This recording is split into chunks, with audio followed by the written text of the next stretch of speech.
Life can feel most brutal just before it reveals its quiet mercy. If everything seems to be falling apart, if silence fills the spaces that once echoed with certainty, don't rush to name this as failure or misfortune. Something deeper is unfolding.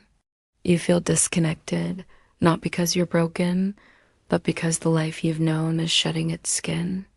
The Buddha once said, just as a candle cannot burn without fire, men cannot live without a spiritual life. When that spiritual life begins to awaken within you, it often arrives cloaked in confusion. The outer world no longer satisfies.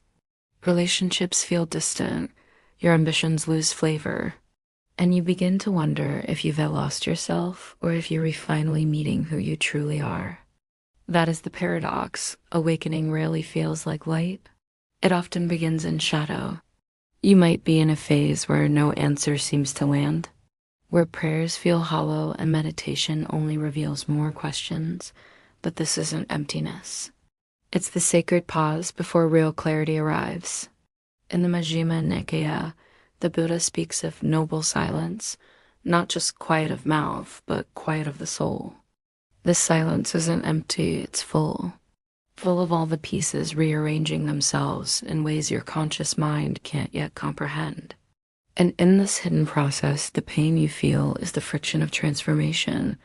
You aren't being punished. You're being realigned. You're outgrowing the life built from survival and stepping slowly into the one shaped by presence. That process hurts. It confuses.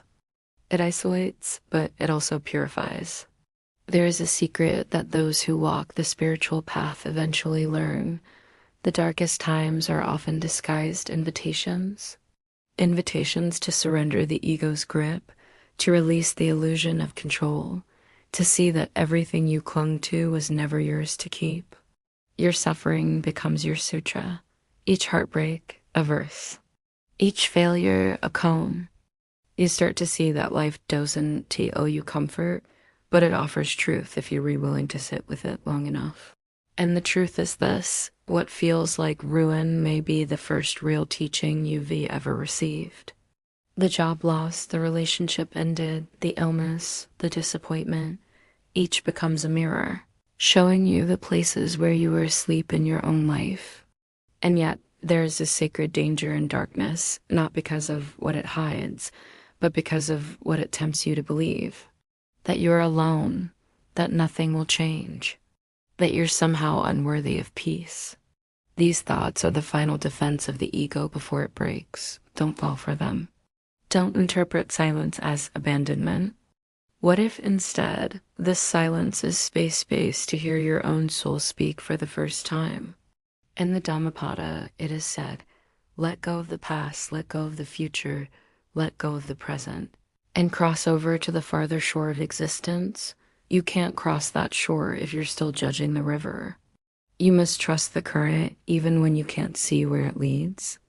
So if life feels dark now, don't be too quick to escape it. Don't rush to light a candle just to avoid what the dark might show you. Sit in it.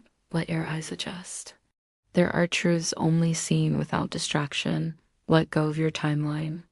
Let go of your need to understand. Let this moment shape you in silence. Because in the absence of answers, you may finally learn how to listen not with the mind, but with your entire being. That kind of listening doesn't give you quick fixes. It gives you something far more permanent, peace that isn't dependent on circumstance. One day, you'll look back and realize that this season didn't destroy you. It refined you. It stripped away the noise. It dissolved the masks. It brought you to your knees not to break you, but to show you how deeply rooted your soul truly is. Darkness doesn't mean absence. It means gestation. Something is growing, and when the time is right, it will emerge not as something new, but as something ancient within you finally remembered. Wait for it, and while you wait, become still. You're not losing your way. You're being shown the one that was hidden all along.